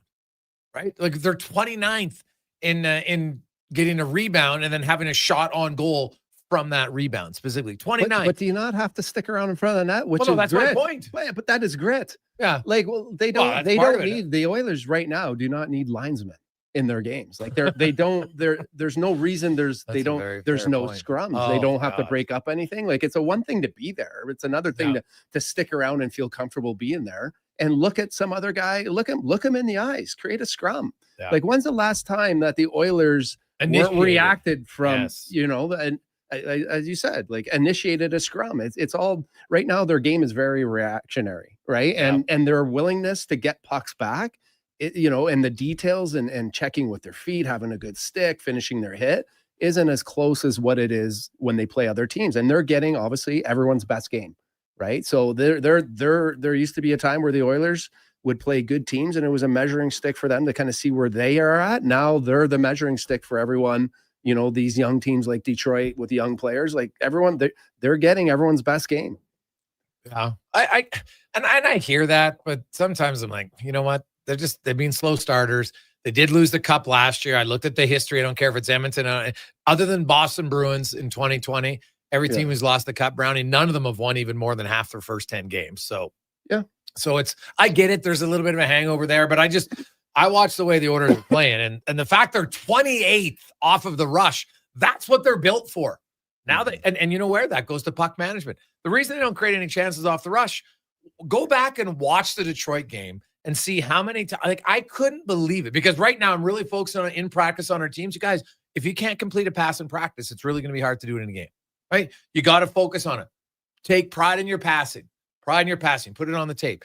And so maybe because I'm watching the Oilers game and it's like miss pass, guys coming up the wall. He's got all sorts of speed. Puck is behind him. Now he's got to slow down. It ruins everything. And so the fact that they're 28th off of the rush, like they've been a top 5 team creating scoring chances, high danger chances off the rush for years. Because, well, look, McDavid. And so the fact that they're 28th, that's because McDavid, honestly, in 6 games, has McDavid created one really danger chance off the rush that you can think of, that you just, because you could snap our finger and say, oh, last game, remember in the second period he did this, and because he's that good. But him and Draisaitl, neither one of them. And I love Draisaitl's honesty. He's always very honest. He just says, hey, man, I'm not really seeing it right now. I'm not feeling it. And when your top guys aren't, it's hard for everybody else. And so we'll see. And now it can be one snap of the finger, Brownie. They score one goal. Like when Draisaitl scored there 5-on-5 on a really nice pass from Kulak, I was like, oh, that did seem to wake him up. And the last 12 minutes, and I'm guessing if I'm Coach Knobloch, because today was a day off for them because they just played back-to-back. So they had a day off today. And if he has a film tomorrow, if I was a coach, and there's 82 games, you have film session all the time, I would show him the last 12 minutes and say, boys, we played with pace here for the first time really outside of the Vancouver game, definitely the first time on the road trip, where we played with pace up and down the ice, completing passes, and just show them all the highlights of the guy. Oh, look at that pass. Look at that pass. Here we go. You could at least you can show them the Draisaitl goal. So you got a goal in there. And maybe that'll be in their head. But they were emotionally invested in the game for the last 10 minutes, right? They were checking better. They were more into it. If you want to have better passes, right, and better executions, but I thought they were more invested in the game. And if you want to have better passes and better execution, you got to get invested in the game right away. Whether it's, in some way you have to build something of, some type of energy to get into the game. And when you do that, I mean, any minor hockey team or any player, when they're invested, all the other areas of your game start to get better. The one guy I would like to see, because the one thing Corey Perry did very well last year was when the bench was quiet or there was nothing going on, he would find a way to get some energy into the game, right? He would grab a guy in a scrum. I think he fought 6 times in the course. So think about it. That's once like every 11, 12 games. It's not a crazy number here. We're not asking guys to go nuts, but Harry knew how to say, okay, you know what? Nobody's feeling it tonight. But the one thing that will get guys going is suddenly everybody's in a scrum, right? Now there's some yapping and all of a sudden you've been quiet and now it's like, geez, I'm not really in the game. And now the guy's yapping to my teammate. Whoa, that's not allowed. And you get into the game. And so I look at Trent Frederick and I'm like, dude, I need to see a little bit of that. Like there's not many guys in the league to do. That's the other thing. When you're 6'3", 215 in today's NHL, you can bully 80% of the league where they'll probably be checking to see if their skate laces are untied, right? I haven't seen one. I'd like to see him in Ottawa. I look and say, you know what? We got to try to send a message here and do some different things. First shift of the game, and I'm just going to come in. They're going to snow the goalie. I'm not getting a penalty, but at least there's a pushing match. Okay, let's try to get some energy in here, because you're right. I'm not sure. I'm trying to think of any time. Well, maybe there was one in the was it the Vancouver game? I think there was one in the Vancouver game, but that's really it, Brownie. Like on this road trip, the Ranger game, no. Yeah. Right. The Islander game, no. New Jersey, definitely not. And I didn't see anything in Detroit. Like, it's been a very much a no-hitter, no-edge type of start to the season. And good on you. A great example is Corey Perry, right? That guy was a superstar in the league. He's getting older, but he's found a way to add value towards the end of his career, because there's, I don't know if young athletes understand how they can reinvent themselves a little bit, right? And add, a layer to their game to keep them in the league. Right. And that's where I think, it's some of those bottom six guys have to be able to. Scoring a goal is great. That's one way of helping, but there's got to be other ways, and that you could add those layers to your game so that you can become valuable. Like a guy like Corey Perry at the end of his career, he's only playing in the league because he's more willing to figure out, different ways that he can impact the game. Right. And it's amazing. I mean, you look at that, I think it was in the third period against Detroit there was a scrum that Mangiapane, did you see that when there was a little bit of a scrum and he's in there mucking it up, and there's two Detroit guys, if not three, maybe. They're in the scrum. You can't find an Oiler guy. Oh, dude. Nobody's there. Yeah. Like, you know what I mean? Like, I don't know. I don't like the look of that. I don't like the look of that in a game that needs some energy, and a team that's, relies heavily on their superstars. They're going to get them out of this, right? But there's opportunities for other guys to get in there and help, create some energy, so that it turns around, and you don't wait till the third period. We don't wait till Draisaitl and McDavid eventually find their game, which they will. Like, other guys got to find a way to help out. 833-401-1440, 833-401-1440. Hey guys, right now McDavid button hook all the time. He's got to drive to the net every now and then from Marty. Won't disagree with that. Guys, I have to agree with Gregor too. Too many passes into the feet, but I think it's just rust. They'll sharpen it up. Also, Frederick needs to start some stuff to get the energy going from Bill. Wholeheartedly agree. Hey guys, they've been outworked. McDavid, Draisaitl haven't been the best players on the ice yet in any game from Brian. And that is true, right? Like, that's what I said earlier in the show. Like, when you have two of the best players in the world, there's going to be 5 to 10 games a year where each one of them is the most dominant player on the ice and they control the game. And that hasn't happened yet. Like, I can't even think of a game where really they were even close to it. So, and Draisaitl, to his credit, said, hey, hasn't been there. Some people wonder, hey, are they fatigued? Are they tired? They might be. Like, might be more, I would think maybe more mental than physical at this point, Brownie. Yeah, for sure. It's more mental. Yeah. Like, they played a lot of hockey. Yeah. Right. And, they're definitely elite athletes and in great, exceptional shape. But I mean, it's not easy to play in this league, and it doesn't matter who you are. These guys are in phenomenal shape, but there is a mental side to the game that is a grind. Yeah, for sure. We'll take a quick break. Dan Rosen joins us next. We'll go around the NHL. Lots of stories around the league.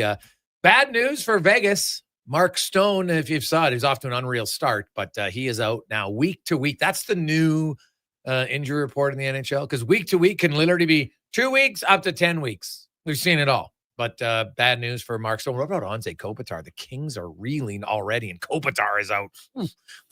That was, I knew I had to pick 100-point team, and I'm liking my pick of the Kings to not be a playoff team. They are not looking good right now. They can't move the puck at all on the back end. It is a struggle. And now you take out Kopitar, and I just keep saying the one storyline, the longer that goes, is the Kempe watch in LA becomes a fascinating angle to look at. We'll return on the Gregor Show, presented by PlayAlberta.ca. You'll see us digging holes. No, we're not looking for buried treasure. You'll see us digging trenches as well. And no, we're not building a fort. We're GS Construction, and you'll see us in neighborhoods throughout the Edmonton area. So what are we doing? GS Construction provides rehabilitation and upgrade services to Edmonton and surrounding communities. Some of our underground utilities have served us for years and are past their useful lives. We replace them, so they're around for years to come. Find out more at gsconstruction.ca. You got a go-to coffee spot, a trusted barber, even a lucky game day jersey.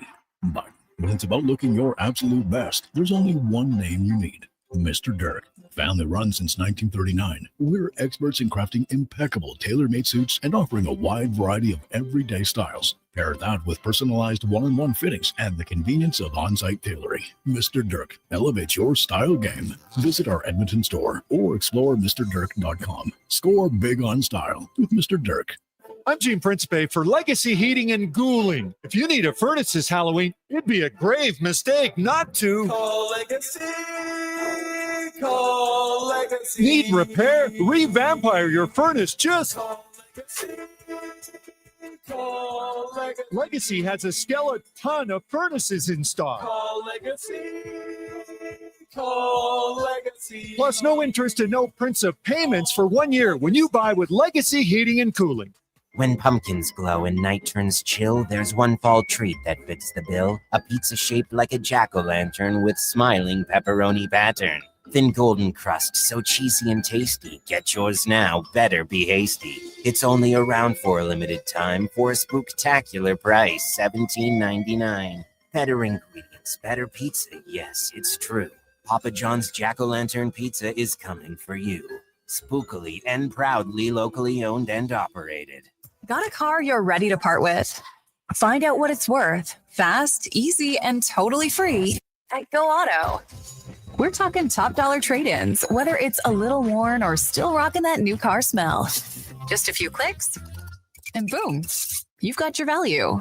Text value to 780-777-7777 to start. That's value to 780 all sevens. Why, guess what it's worth? Let Go Auto show you the money. Are you looking for an affordable business, group, or team outing this season? Why not catch the excitement of a game with the 5-time Junior Hockey League champions, the Spruce Grove Saints? With extremely affordable group and suite packages available and some of the lowest food and drink prices around, Saints games are the perfect night for your next group event. Get your group in on the action. For more information, visit sgsaints.ca. Hi, I'm Al Hamilton, first captain of the Edmonton Oilers. Prostate cancer is the most common cancer in men, and here in Alberta, we're fighting back. This November, every dollar you give helps the Prostate Cancer Center fund early detection, testing, and life-saving support right here in our province. Let's keep it in Alberta for our fathers, brothers, husbands, and friends. Visit keepitinalberta.ca to start your men's health fundraiser or donate today. Together, we can look after the men in our community. Thank you for your support.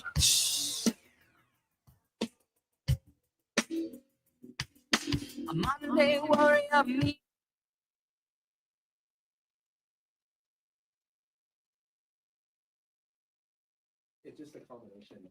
Portions of this hour brought to you by Sherbrooke Liquor, the best place for wine, cocktails, and beers from all over the world. Also a variety of excellent non-alcoholic options. See more at SherbrookeLiquor.com. Hat tricks, touchdowns, and home runs. Get it all with the Jason Gregor Show on Sports 1440. Presented by PlayAlberta.ca, Alberta's only regulated online gambling website.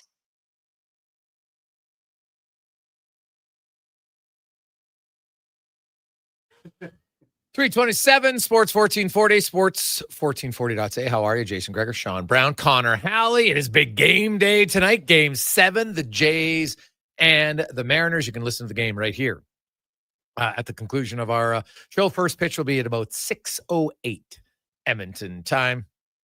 Check it out on Sports 1440. The Gregor Show is always brought to you by PlayAlberta.ca. As it's time now to go around the NHL, brought to you by McDonald's. And oh, baby, one of the favorite games that you play every year is back. And it's Monopoly with the more chances than ever to win. You can peel on the pack and then peel in the app for an extra chance to win. Get ready to peel like a winner. Only at McDonald's for another 3 weeks. As Dan Rosen from NHL.com, senior writer, joins us. And Dan, we are 2 weeks into the regular season. There's lots of positive stories. There's lots of teams kind of like, uh-oh, where are we going? I guess I'll start with the unfortunate news, and it's in the Pacific Division. 2 key injuries, but on 2 teams that are going in very different direction. The LA Kings are in the ditch already, and now they've lost Kopitar for multiple weeks. Meanwhile, Vegas is at the top. They're playing great, but they've lost Mark Stone for multiple weeks. Look at both of those teams, and how concerned do you think they are in LA, with the start, and now you throw in the Kopitar injury? Well, I mean, for both of those teams, I think, it's fairly obvious. I think the Golden Knights are able to withstand an injury to Mark Stone more than the LA Kings are able to withstand an injury to Andrei Kopitar. And I'll be honest with you, Jason, like I didn't love the Kings coming into the season. I didn't pick them to make the playoffs. No. I looked at them and I'm like, are they going to get the same goaltending that they got last year? They don't have Gavrikov now, right? I mean, that was a big loss for that team. Like, he's with the Rangers now. That's a big loss for that team. I didn't love their free agency. I don't think they brought in any difference makers in their free agency. And I'm looking at it, I'm like, all right, they're riding, this is a Kopitar season, right? I mean, let's see, maybe they may play on emotion of Andrei Kopitar's last season and you ride yourself into the playoffs that way. They were a 100-point team a year ago, so you'd think that they could do that. But I didn't love the team, and now without Kopitar there too, you kind of lose that whole element as well. So I think it's going to be hard for them to withstand it, especially with the start that they've had. Whereas I look at the Golden Knights and I'm just like, you know what? That seems like it's a train that's just going to keep on moving forward. Yeah, it's unfortunate though with Stone. He just always seems to find to get nicked up. And that one, I don't know if you saw that play. He literally just got tripped and fell on his hand awkwardly. Yeah, and now, I know. Yeah, it's a rough one. It is. It's just it's tough for him, especially because that line, him and Jack Eichel are absolutely shredding the league. Eichel 15 points in 6 games. Stone has 13 in 6 games. Like, they were killing teams 5-on-5. So I'll be curious to see who gets the boost up there. Another guy who's off to a good start, and a team that's off to a good start, and their fans are like they're probably saying, finally, they got the old CC Peniston song that's blaring in there around that city right now. The Detroit Red Wings are 5-1. Dylan Larkin's playing great. Both of their goalies after the first game, Talbot won 3 in a row. Now Gibson's won 2 in a row. They're playing very well. Do you think the Red Wings are finally going to get back to the playoffs? And I look at this. Alex DeBrincat has no goals yet. Yeah. Too. Okay. Right. And he's a goal scorer for them. Listen, I didn't pick them to make the playoffs, but you look at points in a season. We always do this and say that was a moment, right? That was a moment where things turned. And we do this. We flash back a lot towards the end of the season or when a team gets on a roll, whatever it might be. Is the Detroit Red Wings moment game 1 of their season when Todd McClellan basically came out and said, enough is enough. And I'm sure they're all telling you it's not good enough. Well, this has been going on for a long time now. When are we going to change it? Let's change it right now. And since that moment, which was, I think it was the day after, or it was post game or the day after their opener in Montreal, they lose to the Montreal Canadiens. They've won 5 games in a row. And it's a small sample size, but you're looking at a team that looks different right now. And maybe that is the moment for the Detroit Red Wings. Maybe that was it. And it happened on their, right after their first game of the season, but they look good. This is a team that, listen, I mean, they're not going to get the benefit of the doubt, right? I mean, like they start to slump a little bit. You're not going to get the benefit of the doubt. Like, oh, well, look at what they did.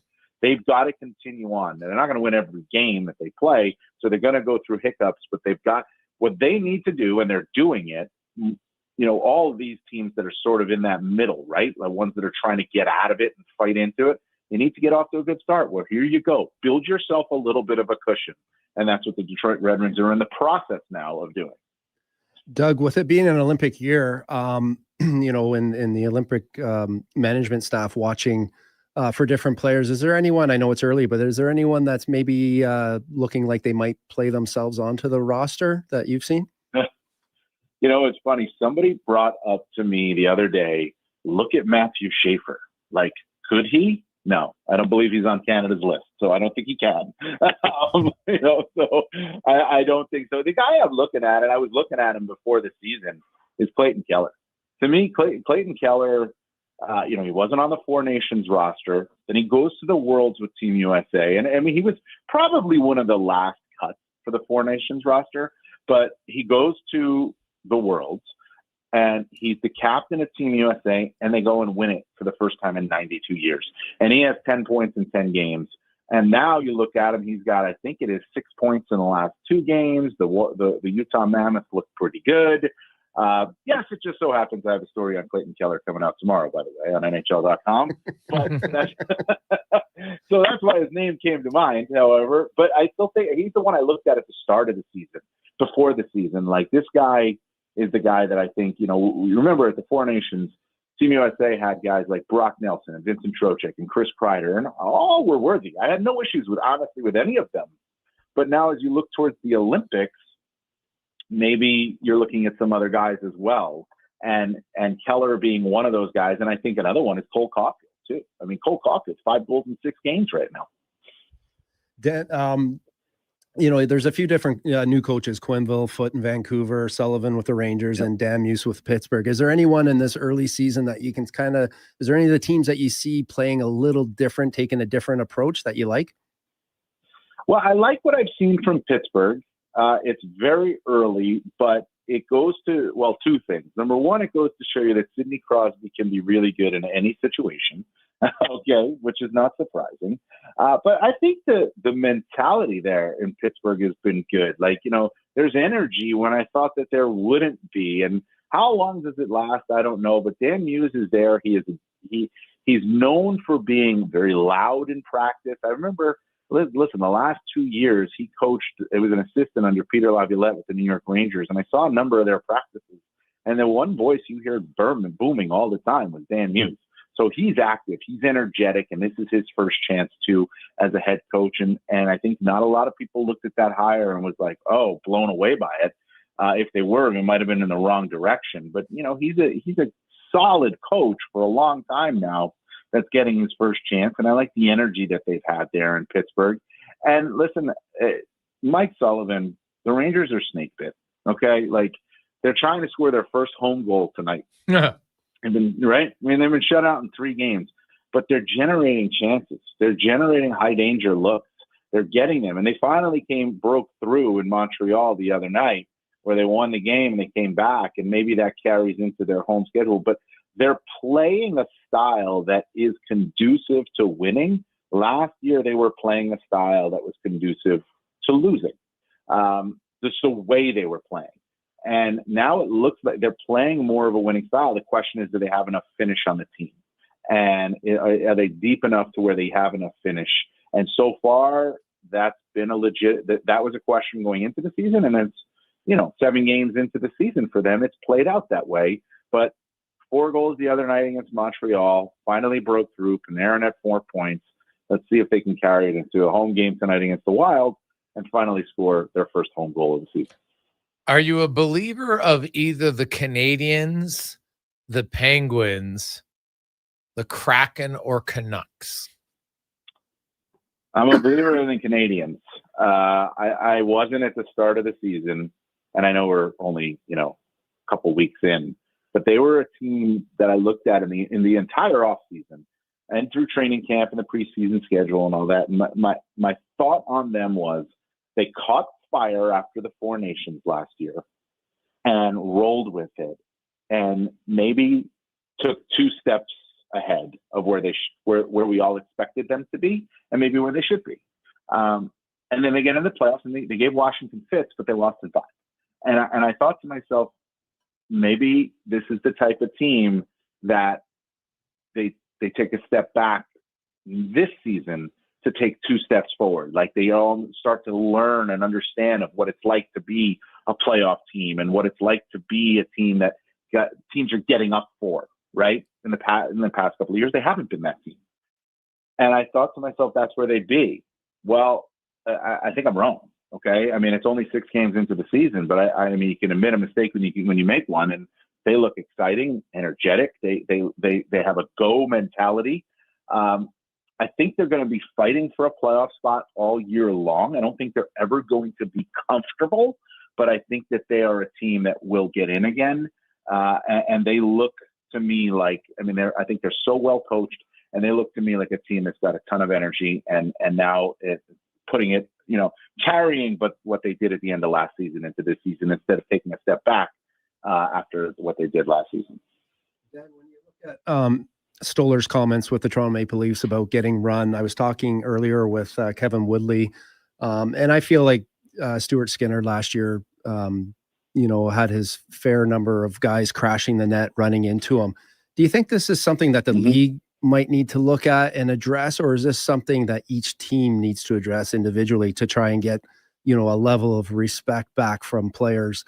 Because it seems like to me they just feel overly confident of going to the net knowing nothing's going to happen.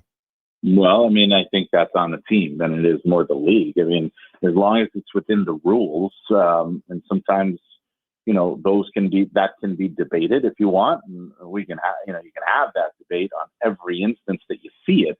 But overall, if the goalie is constantly under siege, and the goalie constantly feels like there's guys in his face and in his kitchen, right? All that stuff, then, you want your team to have a little bit of response. This game allows for it, right? I mean, in a way, it allows for it. You don't want to see goalies get hit illegally. And I understand where Stolar's frustration comes from. I get it.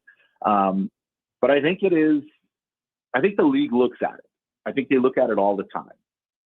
So I don't think that's the concern. I think the league has a full awareness of this. They've taken measures to protect the goaltenders. Those measures are in place, and they're in use a lot of the time. And sometimes the team has to take, I'm not advocating for fighting or anything like that, but the team has to fight back. And I don't mean drop the gloves. I mean, get a little bit more fire, if you will. Yeah. And that's on the team. That's not on anybody else. Dan, great stuff as always, buddy. Enjoy the next week. We'll talk to you again soon. Appreciate it. All right, thanks, guys. I appreciate it. There you go. That's Dan Rosen joining us from NHL.com. There are some interesting storylines around the league. The Seattle Kraken, they're 3-0-2. That 4 of their 5 games have gone to overtime, and you win a few of them. That's good. They are playing better. They look completely different under their new head coach. I had heard that there wasn't a lot of belief in the room under Dan Bosman. Not necessarily a guy that many people were rooting for as players. That surprises me. I really, years ago when he was coaching Pittsburgh, I really enjoyed his practices. I loved his energy, and I loved the overall team energy. And that culture obviously would start with him. But I thought he was the next up-and-coming coach. I don't see what happened. Who knows? I always wondered, does a culture start with the coach, or does it start with your lead players who will be there before the coach, right? Crosby, Malkin, Fleury. I always wonder, right? Like, are those guys would set? Well, those guys were young too, right? And so someone had to help them. Yeah, but they had Bill Guerin on that team, and they had a lot of veterans. But that's also Brownie. That's 16 years ago. Yeah. So I just thought you're just older than dirt base, is what we're saying know, now. And how some guys don't evolve, right? Like they do something one way, it works, and then they're just like, what? Now I've won, I know everything, and like it's interesting how some you talk to players who had a coach early in this career, and then the coach later in his career. And the ones that are evolving and always doing that, they say, but they've seen some coaches that's like, now I know everything, and that never works. I know, and I think the biggest change is the communication part, and so if I'm older in dirt and it was 16 years ago, that has changed, and I thought maybe he was ahead because it just looked like just the atmosphere and the way he did talk, and obviously I'm looking from the outside, but he looked like he, would be a good players coach and someone that you'd want to play for. Yeah. 3:43. We'll come back. We got the 2-minute warning with Cam Tate. Steve Gardner's on long later. Mark Spector. We'll get to the oil report. Day off again for the Edmonton Oilers. Of course, losing in New Jersey and Detroit on the weekend. Not great performances by the Edmonton Oilers. You can go up and down the lineup, and especially at the top of the lineup, they need some guys playing better, guys in the middle, coaching staff, you name it, right? Like the Oilers are a lot of, especially offensively. To me right now, offense is their biggest area of weakness, which is surprising to say because it's the Edmonton Oilers, but they're not scoring enough. They're not creating enough, and they got to improve there. I think obviously when they start to get more chances, eventually they'll score more, but they're not creating that many chances and not many high danger chances at all. We'll return to the Gregor Show presented by PlayAlberta.ca.